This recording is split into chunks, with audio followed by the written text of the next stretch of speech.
I am Ferdinand Marcos, and I am the President of the Republic of the Philippines. I stand today on behalf of 110 million Filipinos. Hi everyone, hello universe, it's me again. Nako mga kababayan, matindi pala ito, Mr. President. Mag-ingat ka sa loob ng palusyo. Marami palang mga ahas dyan. Nako, ito mga kababayan dalawang opisyal ng Malacanang ay sinibak. Bakit? Ito, alamin natin. Shoutout sa mga Marcos Loyalist supporters, Filipino in OFW, sabi po ng Abanti, August 31, 2025. Ayan dito, sabihin po dito. Sinibak sa katiwalian. Agay! Nako po. Pati ba naman sa Malacanang, grabe. Sanga-sanga pala ang nangyayari sa flood control. Mga kasabwat na opisyal. Mga kababayan, ano kaya ang koneksyon ng dalawang opisyal ng Malacanang sa mga kontratista, agay, or kongresista? Naku po. O ito, basahin natin para kumpleto, detalyado. Okay, tuloy. May nakarating sa ating impormasyon na dalawang opisyal ng Malacanang ang tinanggal dahil umano sa katiwalaan at sa pag-aabuso sa kanilang posisyon. Ang dalawa ay nakalipat naman ng trabaho sa Kamara de Representantes. Agay. Tuloy natin. Isa sa kanila ay nahirang ng Chief of Staff ng isang makapangyarihang Lidi Sulon, habang ang isa ay nasa opisina naman ng isang mataas na leader sa Kamara. Agay. Dito, nagbanta umano ang dalawa na rerisbakan nila ang opisyal sa Malacanang na siyang utak ng pagpapatalsik sa kanila. Ilang buwan na ang nakaraan, nakakuha ng padrino ang dalawa para makalipat sa Kamara. At positibo, hindi umano alam ng dalawang mambabatas ng kontrobersyang kinasasangkutan ng mga ex-Malacanang opisyal. Agay, anyari. Tuloy. Batay sa mga reklamong natanggap ng palasyo, ang dalawa ay nadadawit umano sa koleksyon mula sa kontratista. Naku!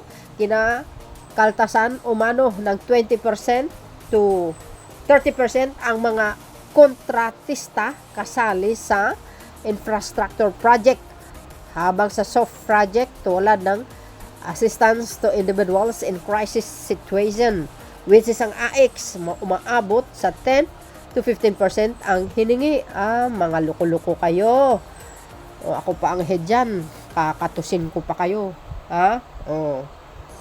Pukpukin ko kayo ng sandok talaga sa ulo para matauhan, no? Biro nyo yon mga bes. Anong sabi? Agay, nadadawit umano sa koleksyon mula sa kontratista.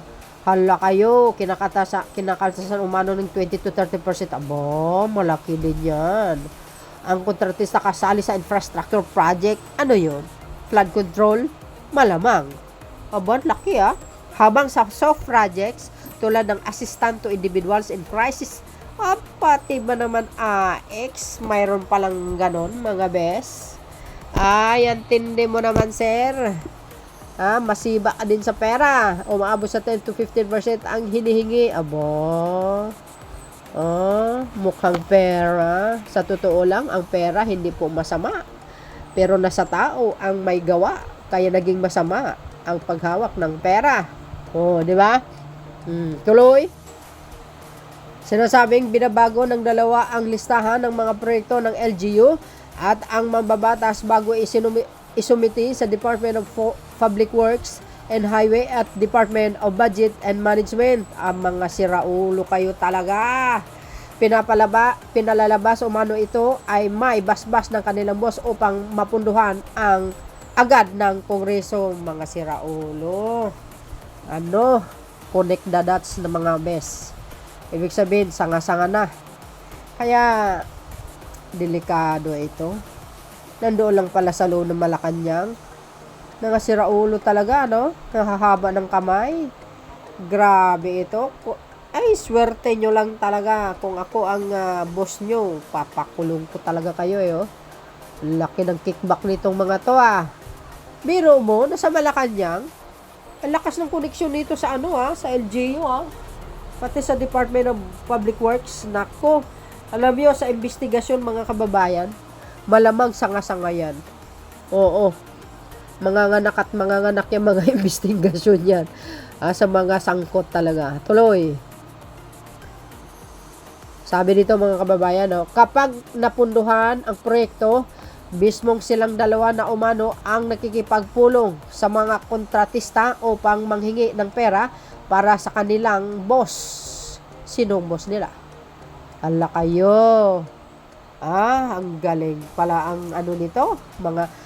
Magaling pala ang negotiation nila ang mga to, Grabe, Nabisto ang kanilang kickboxing nang magsumbong sa palasyo ang kanilang mga nabiktima. Ayan!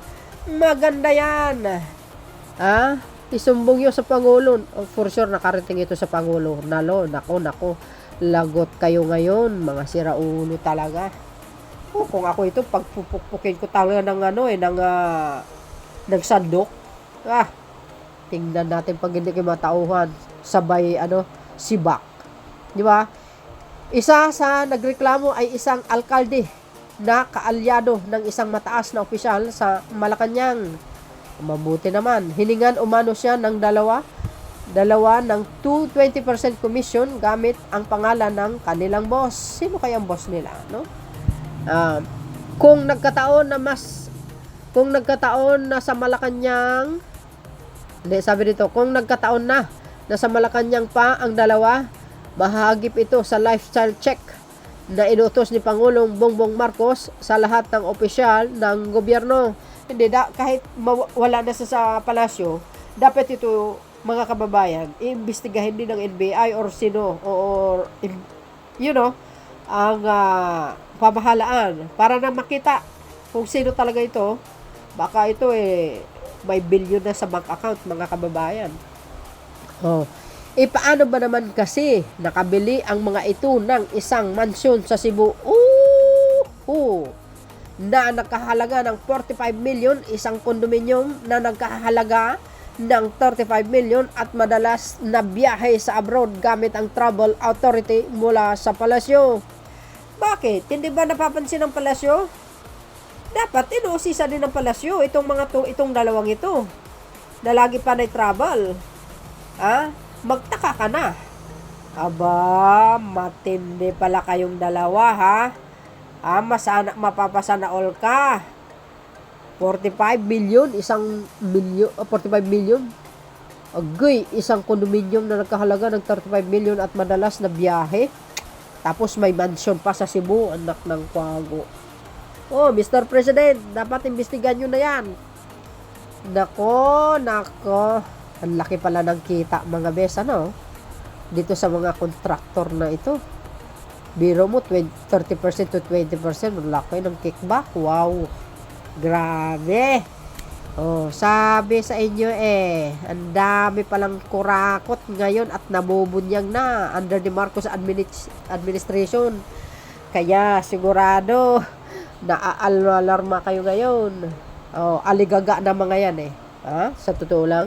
Tuloy, hindi lang iyan, may collection din sila ng mamahaling gamit tulad ng Hermes. Ay, babae, Chanel, Boutique, Bottega, Gucci, Prada, Louis at Dior. Sosyale ng mga bag. Ang balita natin, iniimbestigahan na ang favorite contractor ng dalawa dahil sa pagkakasangkot sa mga anomalyang flood control project sa Mindanao. Nako po. Wow, grabe. Hindi ba nagtataka yung pinakamataas nila sa palasyo na laging laging humingi ng travel guides papuntang abroad? My goodness. Sabi po dito mga best, tuloy natin. Maganda to Sa kabila ng pagkakasibak, maraming dating kasamahan nila sa Malacanang ang nagtatanong kung bakit nakalipad agad ng trabaho ang dalawa. Ay, nako, nakalipat agad ng trabaho yung dalawa. Aba, bilis hindi talaga sila humihinto doon pa sa House of Representatives pumunta. Ah? Mas malapit sa doon. Baka may kasabwat sa doon, mga bes, ha? Tuloy, hindi raw kasi ito nakakatulong sa inisyatiba ni Pangulong Marcos na mawalis ang mga tiwaling, kawani at opisyal ng gobyerno. Agay. Aba, mga kababayan, matindi pala ito. Kunik-kunik pala ito, no? So, ano po ang kapalagayan nyo dito, mga bes? Ayan, anong kapalagayan nyo? May nakarating sa ating impormasyon na dalawang opisyal ng Malacanang ang tinanggal dahil umano sa katiwalian sa pang-abuso sa kanilang posisyon. Ang dalawa ay nakalipat naman ng trabaho sa Kamara de Representantes na mas malapit sa doon, sa kongresista na yon. So yun guys, ang aking pinaka-latest updates. Medyo napakamukhang pera talaga itong mga to. Matindi, mga kababayan. Thank you for watching. See you again on my next upload. Bye bye bye and babush. God bless Philippines.